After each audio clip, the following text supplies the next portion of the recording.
वो कानून लागू करो।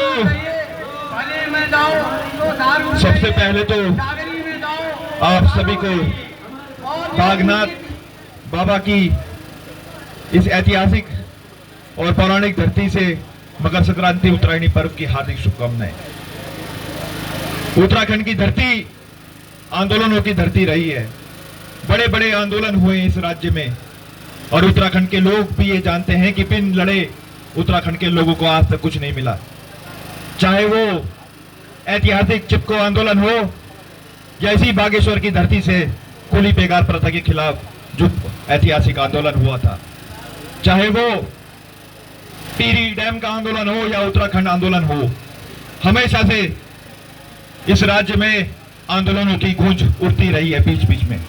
और जब जब यहाँ की सरकारें, राष्ट्रीय पार्टियां, चाहे वो कांग्रेस हो बीजेपी हो, हमेशा से पहाड़ के लोगों पे, हिमालय के लोगों का अधिकार छीनने की कोशिश करती रहती है। और अब उसी का नतीजा है कि उत्तराखंड का जो मूल निवासी है इस राज्य में अल्पसंख्यक होने की कगार में पहुंच गया है। क्या इसलिए इस राज्य का गठन हुआ था? क्या इसलिए लोग 42 शहादत हुई थी इस राज्य में कि कांग्रेस बीजेपी उत्तराखंड के मूल निवासियों से उनके अधिकार छीन ले? उत्तराखंड के मूल निवासियों को स्थायी निवासी बना दिया गया इस प्रदेश में। यहाँ की जमीनों का बंदरबाट, पूरा खेल ऐसा खोल दिया गया है भारी माफियाओं के लिए कि आओ लूटो इस राज्य को, बुग्यालों को लूटो, जमीनों को लूटो, यहाँ के रोजगार को लूटो। तो उत्तराखंड की धरती में सरकारें तो कांग्रेस बीजेपी की आती जाती रहती हैं, लेकिन वो भारी लोगों के वेतन भोगी नौकरों के अलावा कुछ नहीं है इस राज्य में।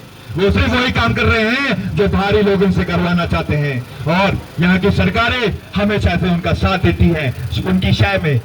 2018 का काला कानून, तत्कालीन त्रिवेंद्र सिंह रावत जी जब मुख्यमंत्री थे, उन्होंने ऐसा कानून लाया, उत्तराखंड के सीने में ऐसा बाण मार दिया कि उत्तराखंड की जमीनों की खुली लूट के जो आदेश दे दिए, उसके बाद लगातार उत्तराखंड की जमीनों के पे खुला खेल चल रहा है। आज भी जमीनों का बंदरबाट हो रहा है।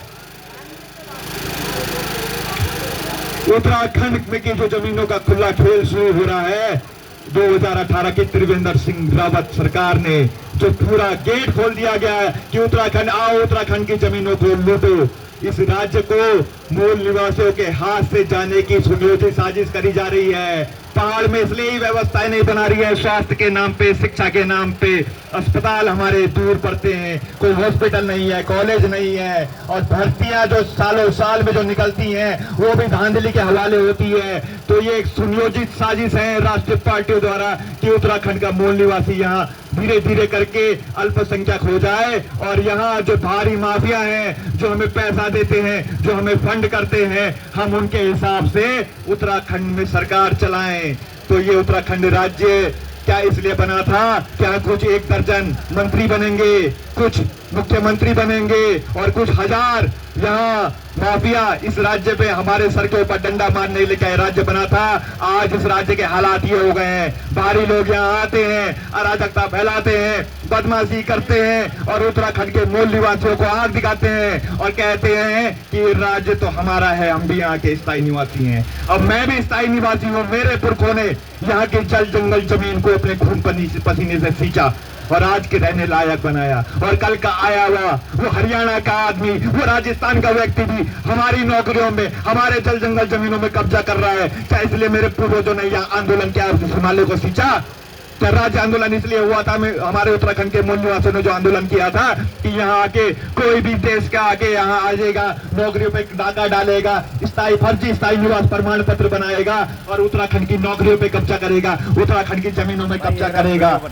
2-2 साल के लोग जो उत्तराखंड में आ रहे हैं, अपने राज्य में भी उन्होंने मूल निवास बना रखा है, उत्तराखंड में भी आके फर्जी स्थायी निवास बन रहे हैं। 2 साल हुए होने से और 2 साल में फर्जी स्थायी निवास प्रमाण पत्र बना के उत्तराखंड के जो मूल निवासी युवा है उनकी नौकरियों पे डाका डालने की कोशिश कर रहे हैं। तो ये आप देख सकते हैं कि इस तरह से कांग्रेस और बीजेपी राष्ट्रीय पार्टियों ने आज उनको इस हालत में ला गया है कि उत्तराखंड का मूल निवासी इस राज्य से धीरे धीरे करके इतना कमजोर होता जा रहा है कि आज अपने अधिकार के लिए, अपने हक हकूकों के लिए मजबूरन सड़कों में आना पड़ रहा है। परंतु अब जिले वाइज, ब्लॉक वाइज, गांव इस आंदोलन की आग जल चुकी है और जब तक हम अपने अधिकार नहीं लेंगे हम पीछे नहीं हटने वाले हैं।